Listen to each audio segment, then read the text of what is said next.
Es frecuente escuchar a solteros preguntándose si Dios no me ha concedido una compañera de vida, ¿por qué entonces no me quita este deseo? Cuando van pasando los años y este joven ya ve que no aparece una compañera, un compañero con quien casarse, se puede ir refugiando en lo que es las fantasías sexuales y también en la pornografía.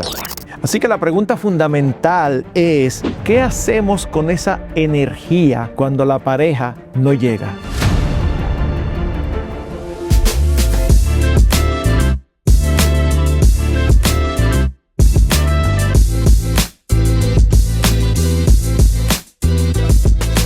Solteros y creyentes frustrados. Esa es la realidad que tenemos muchas veces en nuestras iglesias, Marcos. Muchos solteros, creyentes, sean varones o sean damas, frustrados, ansiosos, estresados, desesperanzados por el hecho de que están pasando los años y que le han pedido a Dios y Dios no le ha traído el compañero o la compañera a su vida. ¿Cómo entendemos, Marcos, cómo deben manejar estos jóvenes esa parte del diseño de Dios, de que no todo el mundo, José se casó a los 30 años, Isaac a los 40, y ellos aprendieron a esperar en Dios de una manera u otra, y porque eso fue parte del diseño de Dios? ¿Cómo podemos entender que ese deseo es parte del diseño de Dios sin sentirnos culpables, sin que esos jóvenes se sientan culpables y sin que esos deseos controlen su vida? O sea, como que su vida gire en torno a los deseos no satisfechos que trae una soltería prolongada. Yo creo que debemos definir o dividir esos deseos en dos. El deseo interno de tener intimidad, un deseo sexual, y el deseo de casarse. Parecieran ser lo mismo, pero no lo son. No lo son. Sobre todo en las mujeres, por ejemplo, desean casarse y tener familia. Y cuando ellas dicen eso no necesariamente están pensando en la intimidad. En el caso de los hombres es mucho más común. Pero lo primero es entender que tener el deseo no es pecaminoso. No es pecaminoso. Si cada aspecto de esta vida, de este lado del sol, que nos tienta a pecar, nosotros lo consideramos como pecaminoso, entonces estamos distorsionando lo que la palabra de Dios dice. Hemos dicho en otras ocasiones, si algo no nos atrae, no nos tienta.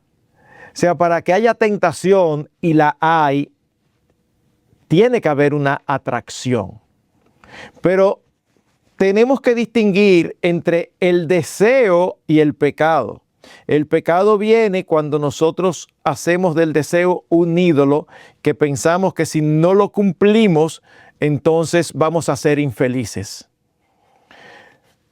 Nosotros vemos en las Escrituras que aunque el matrimonio es un diseño de Dios, eso no significa que Dios le conceda el matrimonio a todos y cada uno de sus hijos. Hay personas que sencillamente, por su historia, nosotros nos damos cuenta que el Señor tenía otros planes. Nosotros no lo entendemos, pero el Señor tenía otros planes. El Señor tenía los planes de que se quedaran solteros de por vida. Eso no elimina ese deseo que una persona tiene, porque uno tiene derecho a soñar, siempre y cuando eso no te quite lo más importante, que es el gozo de la comunión con el Señor, la gratitud de haber encontrado el tesoro escondido y la perla de gran precio. Así que en ese sentido, José, tenemos que tener mucho cuidado de cooperar nosotros con ese sentimiento que a veces los solteros tienen en medio de una iglesia, como si fueran ciudadanos de segunda categoría. a veces los hermanos solteros se sienten menospreciados o hasta se sienten con culpa, como si su soltería es culpa de ellos. Habiendo dicho eso, me han escuchado muchas veces decir esto y tengo una firme convicción y no puedo dejar de decirlo. Para mí, el caso del hombre y de la mujer no es igual. Para mí es muy difícil aceptar que un hombre no se ha casado porque no ha encontrado. Normalmente yo me pregunto, ¿y qué es lo que está buscando? ¿Y por qué la diferencia? Bueno, porque nosotros vemos en las Escrituras que el hombre en las relaciones es el líder, pero no solamente asume el liderazgo después que están casados, es también el líder en buscar y en hacer su diligencia. Y entonces, José, nosotros vemos nuestras iglesias llenas de buenas muchachas. Pero Marco, yo estoy en contra tuya. Ajá. Cuando, Tú tienes derecho a equivocarte. Exacto. Cuando tú dices que ellos no han encontrado porque no han buscado. No, ok. No digo yo, son ellos que dicen que no han encontrado. No, yo lo sé. Pero yo estoy de acuerdo con ellos. Ellos han buscado, no han encontrado, porque lo que andan buscando no existe. ¿Sí entiende, verdad? Claro. Claro. Estamos de acuerdo en eso. Claro, claro. No existe, Marcos. En serio, no existe. No existe. Eso le pasa a él y a ella. Le puede pasar a ella. Pero más al hombre. Le puede pasar a ella. Pero no tiene sentido con el hombre. La diferencia es esta, exacto. La diferencia es esta. Hay muchachas buenas mujeres solteras que ellas no están llamadas a buscar. Ellas están llamadas a cultivar una relación con Dios que las haga hermosas en su carácter, sobre todo, y a cuidarse.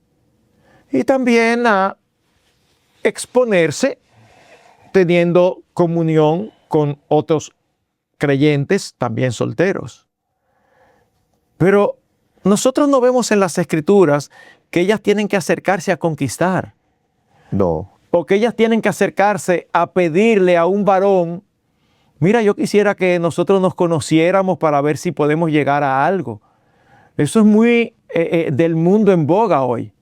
Pero eso es totalmente contrario a lo que las Escrituras nos enseñan. Es en ese sentido que yo tengo más compasión con las adultas solteras que con los adultos solteros. Estamos totalmente de acuerdo. Claro. Porque a veces tú dices, pero yo no los entiendo. ¿Qué es detrás de qué es lo que andan? Porque a ellos sí Dios les demanda que tomen la iniciativa. Claro. Y volviendo al tema de los deseos, como tú bien decías, no es bueno que un muchacho o una muchacha se sienta culpable estando soltero cuando siente esos deseos sexuales. Porque los deseos sexuales son iguales que los deseos de comer, los deseos de tomar agua. Son deseos naturales que Dios en su diseño original los hizo. Y tienen sus requisitos puestos por Dios. Claro, ambos, tienen sus diferencias, pero tienen sus requisitos. No está mal que tú desees comer, pero ¿cuáles son los requisitos?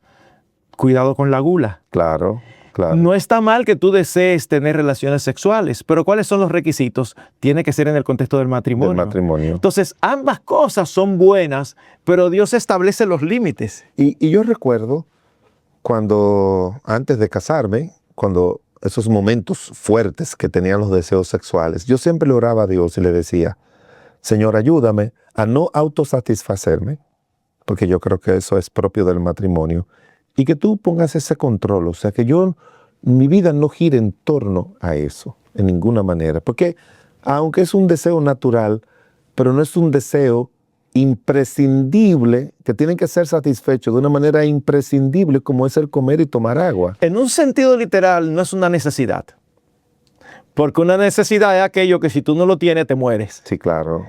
Entonces en ese sentido, claro, yo no estoy en contra de que se diga no, porque así ya él está casado y puede satisfacer sus necesidades sexuales.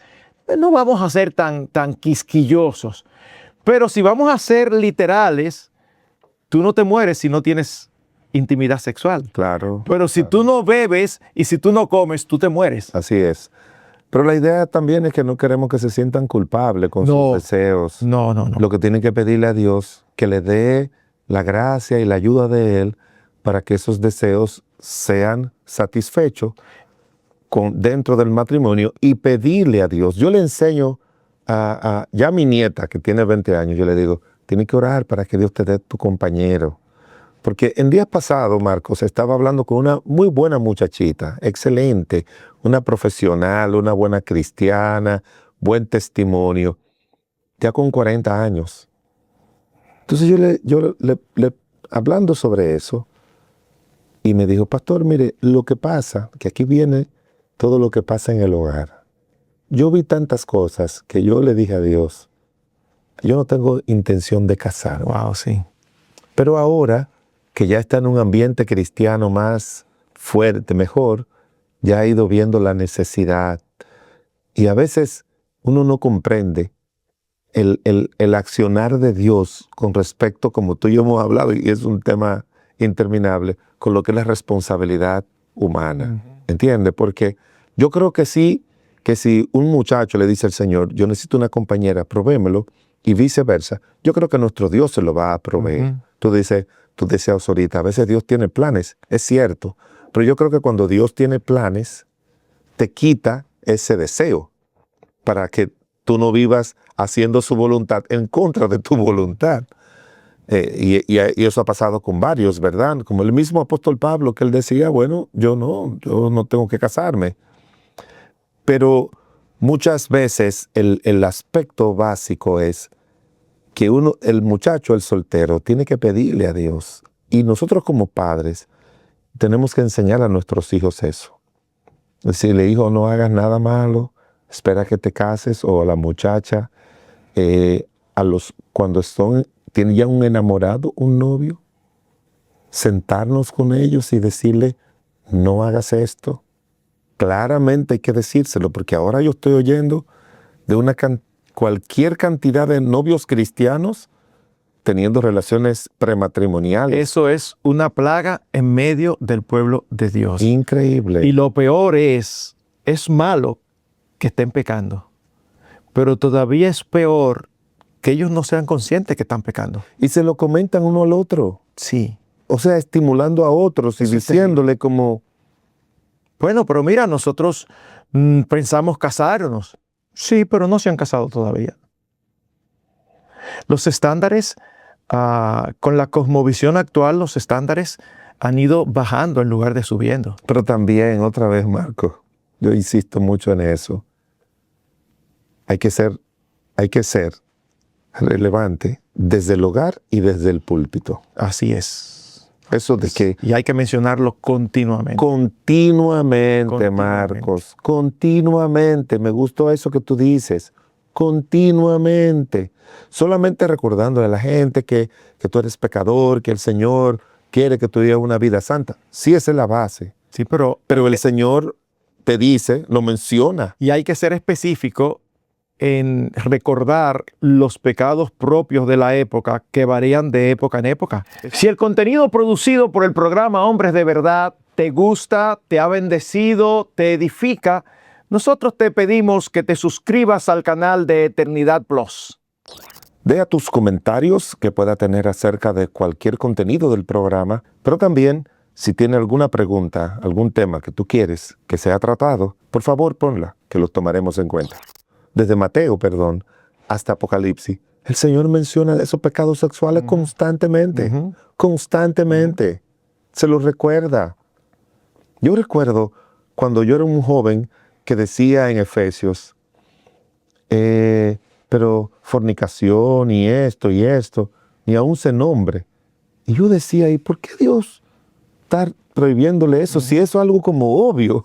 O sea, en la formación que yo tuve, eso era como algo obvio. Pero después me recordé en la adolescencia que si no es por la gracia de Dios, yo hubiese caído en alguno de ellos. Claro. Sin problema, yo me acuerdo. Claro. Y también los intentos que hice, que fue Dios que los deshizo. Pero uno llega a un punto de la vida cristiana que uno dice, no, eso jamás va a pasar. Y qué bueno, pero uno tiene que cuidarse de eso, soltero y casado, pero sobre todo el soltero. Otra pregunta que te quiero hacer, Marcos. Muchos solteros batallando con sus deseos, batallando con todo lo que la sexualidad tiene sus picos, tú lo sabes, tiene sus picos altos y bajos en cuanto a la urgencia de ser satisfecho. Llega un momento en que ellos tienen claro que no deben, solteros, estamos hablando sin novios, que no debe ir al mundo a tener relaciones sexuales con nadie. Y eso es bueno. Pero por otro lado, en la soledad... Es bueno que no vayan. Sí, es bueno que no vayan. Pero en la soledad de ellos acuden a la pornografía. ¿Qué tú les recomiendas a esos solteros para que no acudan a la pornografía para tratar de llenar esas necesidades de deseo sexual? Porque de una manera u otra, como alguien dijo, que refiriéndose a los casados, que la pornografía es una especie de adulterio, si es casado. Entonces es bueno que los jóvenes sepan que la pornografía es una especie de fornicación. Cuando se hace como la separación general, aunque la palabra fornicar incluye todo tipo de pecado sexual, pero hay un momento en que se puede utilizar indistintamente así. Nosotros hemos hecho programas completos solamente hablando de la pornografía. Sí. Pero en este momento es importante señalar lo siguiente. A veces no ocurre tanto en el hombre, pero puede ocurrir. Y en la mujer ocurre con más frecuencia, que acude a la pornografía no tanto buscando satisfacer un deseo sexual, sino tratando de satisfacer algo emocional. Es como si estuviera buscando compañía. Es como fruto de la soledad. Y como alguien ha dicho, una de las cosas importantísimas, la ociosidad es el taller del diablo. Cuando los jóvenes están ociosos o no están ocupados en las cosas que deben ocuparse con mucha frecuencia, caen en la pornografía. Y deben de entender, eso es el punto de partida, que la pornografía es una aberración del diseño hermoso y precioso de Dios de la intimidad sexual.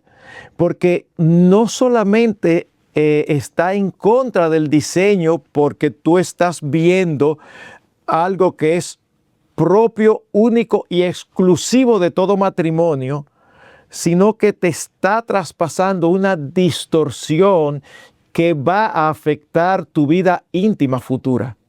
Y muchas veces, quizás la mayoría, los jóvenes no lo ven así, pero su vida íntima es afectada porque no es solamente que te presenta algo que atrae mucho los sentidos y que puede excitar tanto al hombre como a la mujer, sino que lo hace de una manera distorsionada, con prácticas que no son propias del matrimonio o algunas que son perfectamente lícitas en el matrimonio, pero que presentan aspectos que son incorrectos, inadecuados y a veces hasta falsos.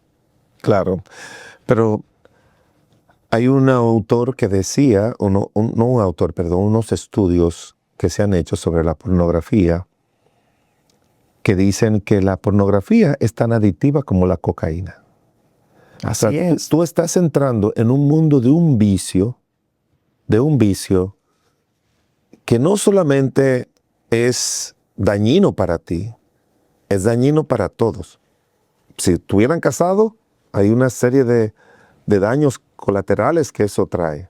Y con el soltero también le hace algo como para prescindir de la necesidad de casarse. Yo recuerdo conocer un hombre en Estados Unidos, 52 años, y le pregunté en una iglesia que estaba, ¿y su familia? No, yo no tengo familia. Oh, pues no le pregunté por qué, pero él mismo me dijo, es que yo fui esclavo desde muy joven de la pornografía.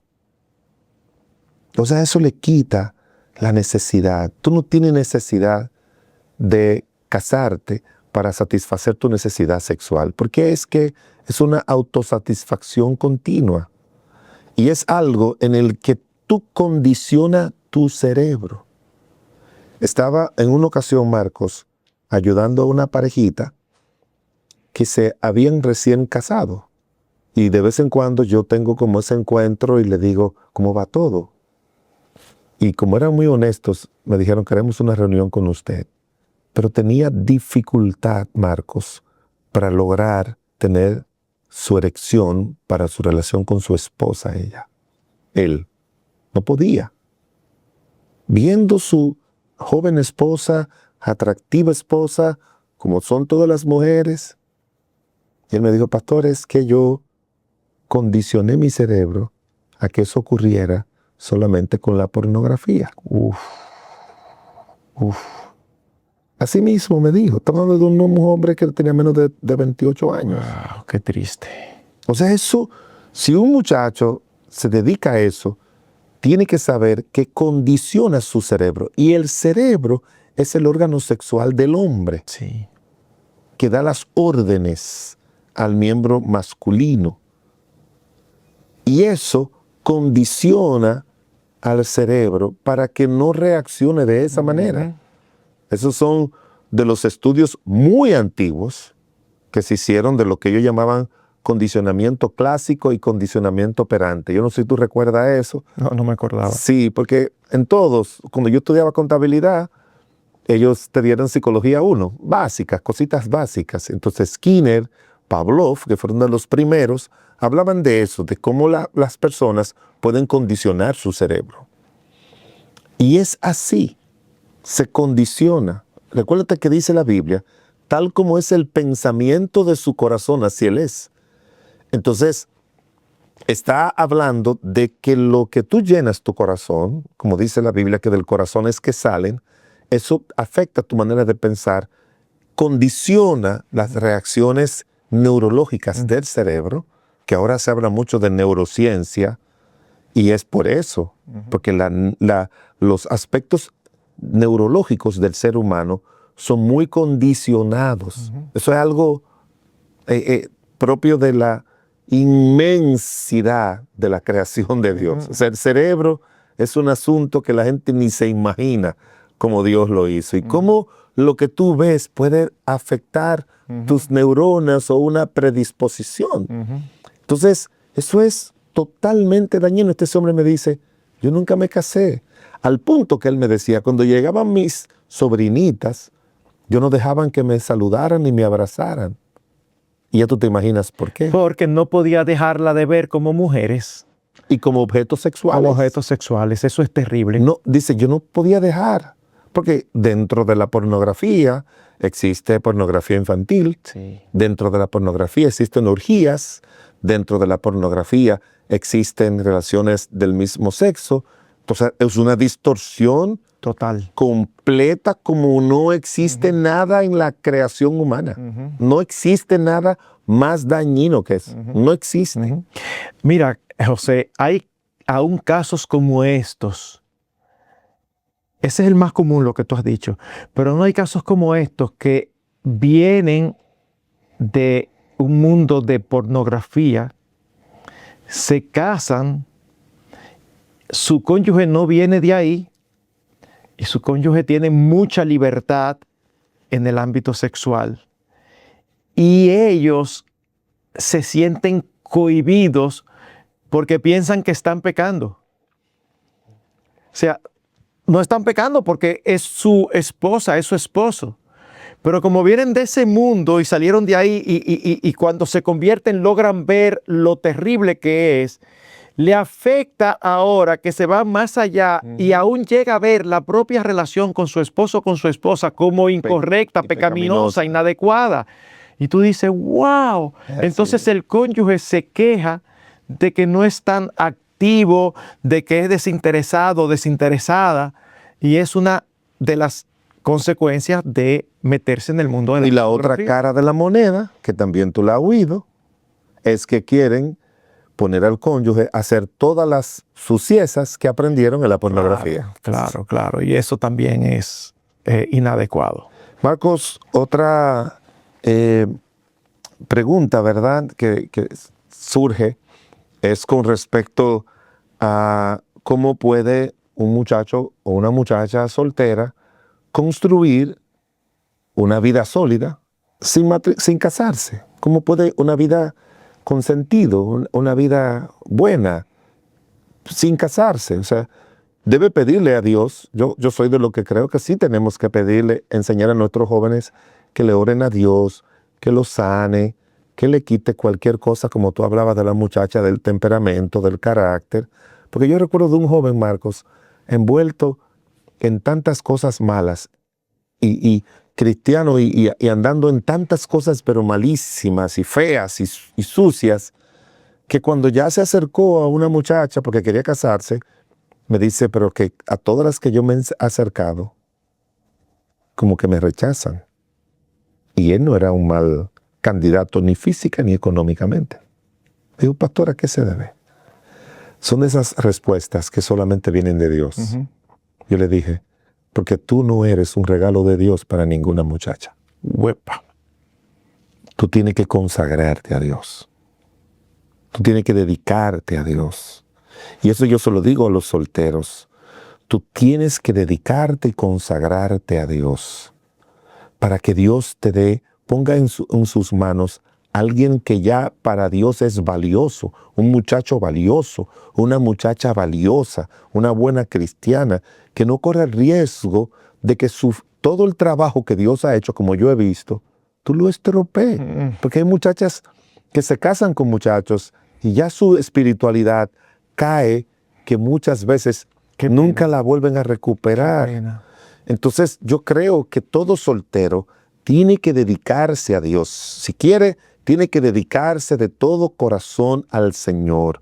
Tiene que decirle a Dios, quítame cualquier cosa en mi vida que impida que tú me bendigas trayéndome un buen muchacho, una buena muchacha a mi vida. Porque yo creo que todo joven debe desear no un hombre o una mujer, sino un buen muchacho, una buena muchacha, un buen cristiano, una buena cristiana. Pero para eso tiene que tener esa calidad de vida espiritual. Entonces, aparte de la recomendación que tú puedes darle, yo quiero darle esa recomendación a los solteros. Tú dedícate al Señor, haz una vida cristiana sólida. No me gusta hablar de mí ni de ti, pero nos conocemos. O sea, cuando nosotros nos llegó la muchacha con quien nos casamos, la mamá de tus hijas, y cuando me llegó mi esposa, nosotros éramos muchachos muy comprometidos con las cosas del Señor, muy comprometidos en nuestra iglesia. Nuestras conversaciones no eran de sexualidad, no había chistes sucios, ni yo iba a tu casa, vamos a orar. Cuando comenzamos la iglesia, Marcos, ven, acompáñame. O sea, Dios en su gracia nos ayudó a ser esos creyentes así. Y bajo esas circunstancias, Dios te trajo tu esposa, Dios trajo la mía, y con la tuya fue hasta que la muerte los separó, y con la mía son 45 años, Marcos. Entonces, que ella no se queja de mí, ni yo me quejo de ella. Yo creo que tiene que haber ese encuentro, que Dios ha de propiciar ese encuentro de un soltero, de una soltera, dedicada al Señor, dedicada a su hogar, dedicada al trabajo, a sus estudios, dedicado a servir en la iglesia. Y Dios en su gracia y misericordia, y orar también, ha de traerle un buen compañero, una buena compañera en su vida. No, la sexualidad no es el motivo bajo el cual tiene que mantener como su vida girando. La vida tiene mucho valor, porque después le va a pasar que después que se case y ya tenga 5 o 6 años, se va a dar cuenta que la sexualidad no es lo que sostiene un matrimonio. Debe estar presente, pero no es lo que lo sostiene. Exacto. Mira, José, nosotros somos especialistas en convertir las bendiciones de Dios en ídolos. Y nos centramos más en los dones que en el dador. En ese sentido, ningún creyente que cree que no puede ser feliz siendo soltero está actuando bien, está haciendo del matrimonio un ídolo. Perdón, tú dijiste feliz siendo soltero. Sí. Repítelo hasta la saciedad. ¿Se puede ser feliz? 100%, 100%. Es que si hay algo que de no obtenerlo me quita la felicidad, esa es la definición de ídolo. Porque lo único que me da un gozo genuino y completo es mi relación con el Señor. Y dice Colosenses que nosotros estamos completos en Él. Y aún cuando estemos casados, Marcos, Sigue tú lo siendo así. experimentas, ¿sigue siendo así? Sigue siendo así. ¿Sigue siendo así? Sigue siendo así, porque hay algunos que se casan y terminan haciendo de sus cónyuges ídolos, y nosotros hemos lidiado con situaciones así. ¿Cuántas veces tú has tenido que lidiar con matrimonios que uno de los dos se aparta y el otro termina apartándose? ¿Tú sabes lo que dice eso? Que hizo del esposo o de la esposa un ídolo y prefirieron apartarse para no perder al cónyuge. Ah, entonces tú prefieres perder al Señor. Entonces tú no estás entendiendo. Y en vez de ayudarlo, lo desayuda. Exactamente. Entonces, no está mal anhelar con todo el corazón encontrar un compañero y una compañera de vida. No está mal. Pero ese no es el motivo, ese no es el centro de nuestras vidas. El centro de nuestras vidas es disfrutar de la relación con nuestro Dios, es ser agradecidos, es deleitarnos en la comunión con Él. Y en la medida en que nosotros nos concentramos en crecer y en disfrutar de nuestra vida cristiana, en esa misma medida es mucho más posible que nosotros tengamos que llegue a nuestra vida un compañero que valga la pena. Pero si nosotros nos desviamos y hacemos de nuestra vida solamente eso, descuidamos nuestra relación con el Señor. Y si descuidamos nuestra relación con el Señor, ¿sabe lo que sucede? Lo que tú dijiste hace un rato. Terminamos no siendo buenos para nadie. Exacto. Un soltero, una soltera, que se casa con un muchacho o una muchacha que camina con Dios, le voy a recomendar, sigan en la soltería. Uno tiene que darle prioridad al Señor. Y eso es lo que te va a traer el compañero. Bueno, en el matrimonio, sigue dándole la prioridad a Dios, que eso es lo que te va a ayudar a disfrutar el matrimonio. Así mismo es. Así que la soltería no debe ser algo que frustre. La soltería no debe ser algo que frustre a ningún joven.